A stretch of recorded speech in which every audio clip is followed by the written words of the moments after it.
The room was packed, the cameras rolling, the air heavy with the kind of tension you can almost hear. Judge Forster sat there, shoulders squared, the very picture of arrogance dressed up as authority. For years, he had dismissed critics, brushed off whispers of corruption, and carried himself like no one could ever touch him. But then, in a single exchange, the unthinkable happened. Representative Jasmine Crockett leaned forward, her tone calm but razor sharp, and delivered the line that cut through decades of untouchable privilege. The words landed like a thunderclap, sudden, shocking, impossible to ignore. You could feel the silence wash over the chamber as every set of eyes snapped toward the judge. Forster's jaw tightened. His carefully rehearsed mask, the half-smirk of a man too used to power, began to flicker. In just a few seconds, the judge, who once controlled courtrooms with a raised eyebrow, looked cornered, pinned against the wall by nothing more than truth spoken out loud. People in the gallery froze. Staffers leaned in closer. A single cough echoed awkwardly in the pause that followed.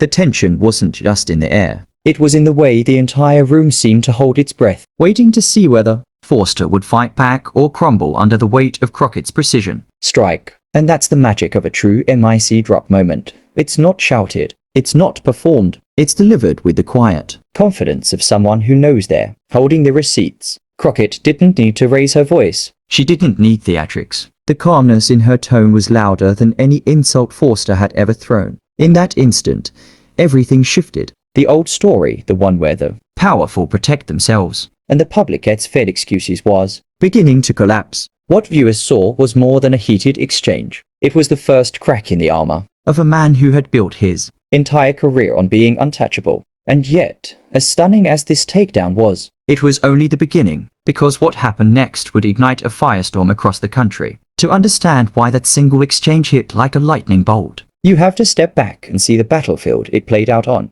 This wasn't just another routine hearing. This wasn't a polite exchange of opinions. This was a collision between two very different visions of America, one rooted in entrenched privilege, the other fueled by fearless truth-telling. The chamber itself felt like a stage set for confrontation. Marble walls, polished tables, cameras positioned like hawks waiting to capture the smallest flicker of weakness. Behind every chair sat aides, staffers, lobbyists, people who knew the stakes were larger than the day's agenda. This was about credibility. This was about whether corruption could continue to hide behind robes and rituals. At the center sat Judge Forster, the so-called untouchable. For decades, his name had been synonymous with rulings that favored the powerful, with whispers of backroom deals and connections too deep to trace. He was the embodiment of the insider system's smooth, confident smug. The kind of figure who believed that rules were for other people, not for him. And across from him sat Jasmine Crockett. No long arm of privilege, no gilded family connections, no lifeline to corporate boardrooms.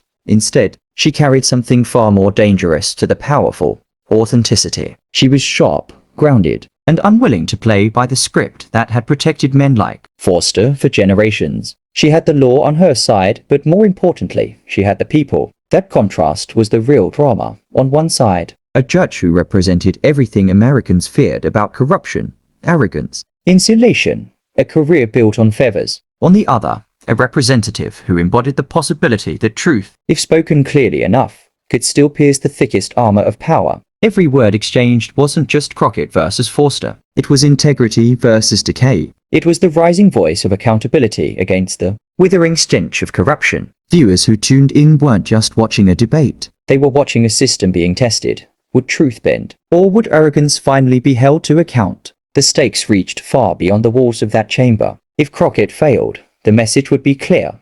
Corruption wins again. Business as usual. But if she succeeded, if she could expose even one crack in Forster's facade, the ripple effect could shake not just his reputation, but the very idea that those in power were forever beyond reach. And this is where the tension thickened, because everyone knew that Forster wasn't used to losing. His entire career had been built on brushing off challenges, on intimidating critics into silence. But here, in front of cameras and millions of eyes ready to replay every second, his old tricks weren't enough. Crockett's words had already landed once, harder than anyone expected. But the bigger question loomed: could she sustain it? Could she keep pressing until the mask fully cracked? Until the carefully built illusion of untouchability finally dissolved? And then, with millions watching online, the arrogance that had protected Forster for decades began to crack. Before that chamber moment, before the cameras caught the first crack in his armor, Judge Forster had built an entire career on being untouchable. To the casual observer, he was the picture of judicial authority,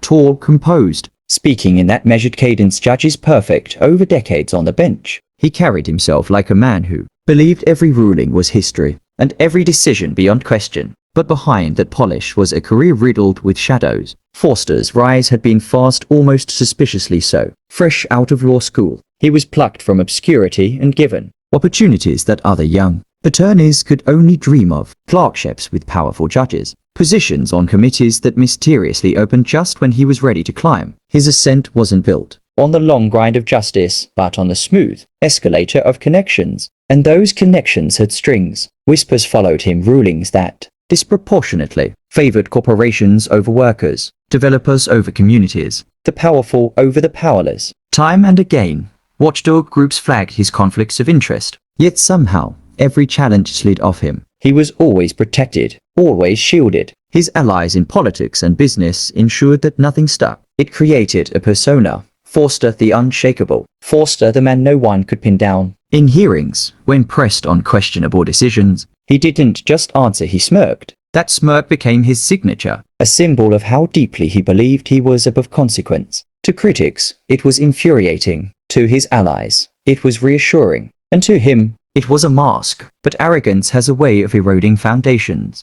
Forster's confidence turned into carelessness. Reporters began piecing together patterns in his rulings. Communities noticed the same names: developers, corporations, political donors, always walking away as winners in his courtroom. Every so often, stories would flare up about impropriety, about conflicts of interest too obvious to ignore. And every time, Forster would weather the storm. A well-timed statement here, a carefully orchestrated denial there, and the cycle continued. To the public, it felt like deja vu, the powerful dodging accountability yet again. To Forster, it felt like proof of his invincibility. Inside the courtroom, his demeanor told the same story. Lawyers who challenged him described the way he'd lean back in his chair, eyebrows raised, almost daring them to keep pushing. He'd interrupt with sarcastic remarks, belittle attorneys in front of their clients, and wield silence like a weapon. It wasn't just arrogance, it was strategy, intimidation disguised as authority. And for years, it worked. Politicians defended him, business leaders praised him, and those who dared to question his ethics were drowned out by the chorus of those who benefited from his power. He became the textbook example of what critics called the untouchable judge, a figure who wore the robe of impartiality while quietly bending justice in ways that served the few, not the many. By the time Crockett entered the picture,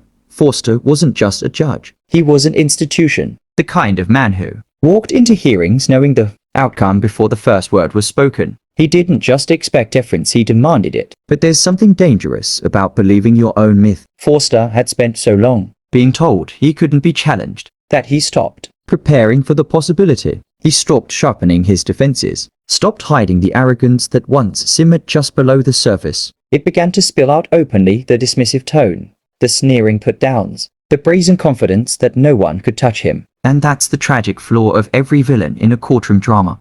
Hubris, the belief that you're above the rules, beyond consequence, too powerful to fall. Forster embodied it completely. So when Jasmine Crockett stepped into that chamber, she wasn't just confronting a judge. She was staring down decades of arrogance, years of corruption, and an ego that had never once been humbled in public view. What he didn't expect was that Jasmine Crockett had been preparing her entire life for this exact moment. And just like that, in a matter of minutes, Jasmine Crockett did what so few thought possible. She dismantled Judge Forster's carefully constructed facade, exposing corruption with precision, poise, and an unwavering commitment to truth. 5 minutes. That was all it took for history to remember who stood for dignity and who stood for arrogance. The chamber had emptied, but the impact didn't fade. Across the country, millions replayed the clip. Social media erupted. Hashtags trended. Commentary flooded in from journalists, politicians, and ordinary citizens alike. Forster's arrogance had finally met its match, and the world witnessed it live. But this isn't just a story about a courtroom exchange. It's a story about what happens when courage meets preparation, when integrity refuses to be silenced, when one individual stands for principle in a system that often rewards the opposite. Dignity, justice,